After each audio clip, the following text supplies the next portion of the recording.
unprecedented increase in the influence of Russia's coercive apparatus, that is to say, the police and security services. Initially intended to protect citizens and maintain public order, these structures have since transformed into instruments of political repression. They conduct searches and detentions without sufficient legal grounds. They violate citizens' rights to privacy, abuse their authority, resort to excessive force, and even engage in torture and the elimination of dissenting individuals. The scale of such repressions have achieved unprecedented levels. Citizens are detained not only for participating in peaceful protest, which in itself is a gross violation of basic human rights, but also for activities undertaken on the internet. People are persecuted for subscribing to opposition groups on social media and even for comments on posts critical of the government. These actions by the authorities have an obvious goal: to intimidate the population and suppress any manifestation of dissent or to criticism. Thus, law enforcement agencies in Russia have turned into a monster that devours the freedom and dignity of citizens. They sow terror and contribute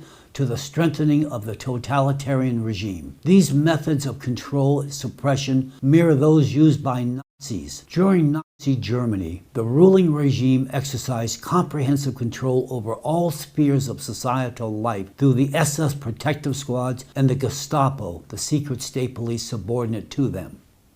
Today, we are deeply troubled to observe how the Russian law enforcement agencies and the security services, namely the Ministry of Internal Affairs, MVD, and the Federal Security Service, FSB, are acquiring traits and powers similar to those of the Gestapo and the SS. The scale of control and influence these structures exert over all aspects of citizens' lives has reached colossal proportions. Their functions and methods of operation, such as exercising political control and suppressing opposition, identifying and persecuting so-called enemies of the state, and carrying out extrajudicial repressions and executions, increasingly resemble the infamous practices of the SS and Gestapo.